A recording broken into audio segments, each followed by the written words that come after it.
Recap, Amplified Bible, Classic Edition. 1 Samuel 14. One day Jonathan, son of Saul, said to his armor bearer, "Come, let us go over to the Philistines' garrison on the other side." But he did not tell his father. Saul was remaining in the outskirts of Gibeah under a pomegranate tree in Migron, and with him were about 600 men. And Ahijah, son of Ichabod's brother, the son of Phinehas, and the son of Eli, the Lord's priest of Shiloh, was wearing the ephod. And the people did not know that Jonathan was gone. Between the passes by which Jonathan sought to go over the Philistine garrison, there was a rocky crag on the one side and a rocky crag on the other side. One was named Bozez and the other Seneh. And one crag rose on the north in front of Machmas, and the other on the south in front of Geba.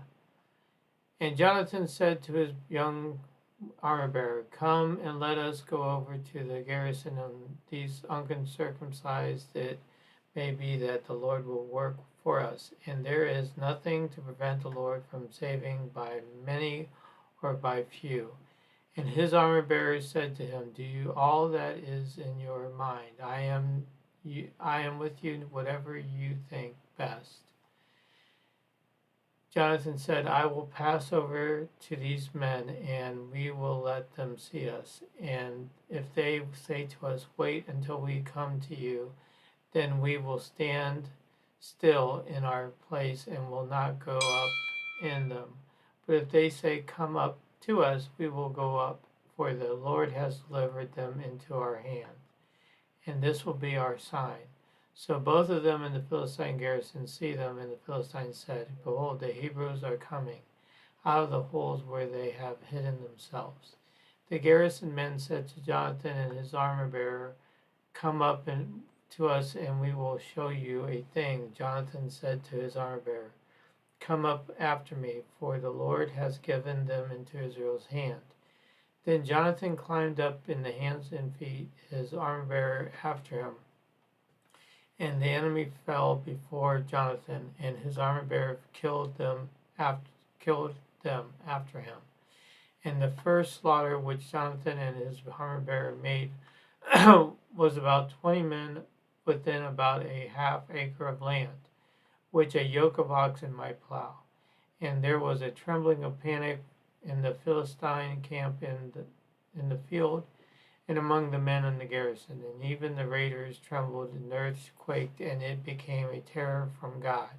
Saul's watchmen in Gibeah and Benjamin looked, and behold, the multitude melted away and went hither and thither. Then Saul said to the men with him, "Number and see who is gone from us." When they numbered, behold, Jonathan and his armor-bearer were missing, and said to Ahaz, "Bring here the ark of God," for at the time of the ark of God was with the children of Israel. While Saul talked to the priests, and tumult in the Philistine camp kept increasing. Then Saul said to the priests, "Withdraw your hand."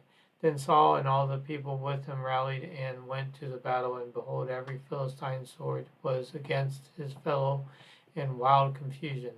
Moreover, the Hebrews who were in the Philistines before the time, who went up with them in the camp from the country round about, even they also turned to be with the Israelites who were with Saul and Jonathan. Likewise, all the men of Israel who had hid themselves in the hill country of Ephraim, when they heard that the Philistines fled, they also went after them in hot pursuit in the battle. So the Lord delivered Israel that day, and the battle passed beyond Bethaven. And the men Israel were distressed that day, for Saul had caused them to take an oath, saying, "Cursed be the man who eats any food before evening, and until I have taken vengeance on my enemies." So none of them men tasted any food, and all the people of the land came to a wood, and there was honey on the ground. When the men entered the wood, behold, the honey was dripping, but no man tasted it. And the men feared the oath. But Jonathan had not heard when his father charged the people with the oath. So he dipped his end of his rod in his hand into the honeycomb and put it in his mouth, and his weary eyes brightened. And then one of the men told him, Your father strictly charged the men with an oath, saying, Cursed be the man who eats any food today. And the people were exhausted and faint. Then Jonathan said, My father was troubled. The land, see how my eyes have brightened because I tasted a little of this honey. How much better if the men had eaten freely today of the spoil of the enemies which they found. For now the slaughter of the Philistines has not been great. They smote the Philistines that day from Michmash and Ajalon, and the people were very faint. When the night came and the oath expired, the men flew upon the spoil. They took sheep, oxen, and calves, slew them in the ground, and ate them raw with the blood. Then the Saul was told, Behold, the men were sinning against the Lord and eating with the blood. And he said, You have transgressed. Roll a great stone to me here. Saul said, Dispense yourself among the people, and tell them, Bring me every man his ox or his sheep, and butcher them here and eat, and sin not against the Lord by eating the blood. So all the men brought each one his ox in the night and butchered it there. And Saul built an altar to the Lord. It was the first altar he built to the Lord.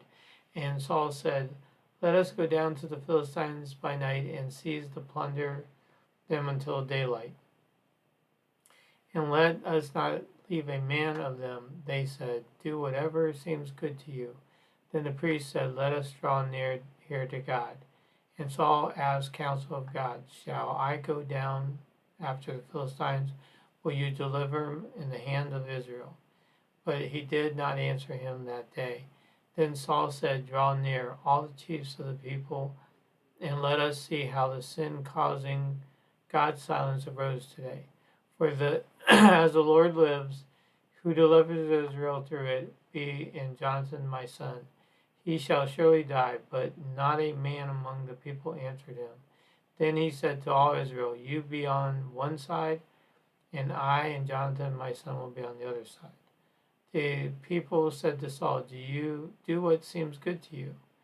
Therefore Saul said to the Lord, the God of Israel, Give a perfect lot and show the right. And Saul and Jonathan were taken by lot, but the other men went free. Saul said, Cast lots between me and Jonathan, my son. And Jonathan was taken.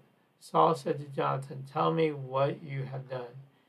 And Jonathan said, I tasted a little honey at the end of the rod, and was in my hand, and behold, I must die. Saul answered, May God do so, and more also, for you shall surely die, Jonathan. But people said to Saul, Shall Jonathan, who has brought the great deliverance to Israel, die? God forbid, as the Lord lives, there shall not one hair on his head perish.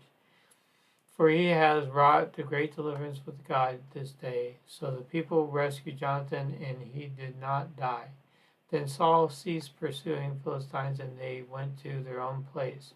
When Saul took over the kingdom of Israel, he fought against enemies on every side, Moab, the Amorites, Edom, and kings of Zobah. And the Philistines, whoever he turned, he made it worse for them. And he did valiantly and smote the Amalekites and delivered Israel out of the hands of those who plundered him. Now Saul's sons were Jonathan, Ishvi, and Malchishua. And the names of the two daughters were of the firstborn Merab and the younger Mitchell. The name of Saul's wife was Ahinoam, daughter of the Hamas, and the commander of his army was Abner, son of Ner, Saul's uncle. Kish, the father of Saul, and Ner, the father of Abner, were sons of Abiel.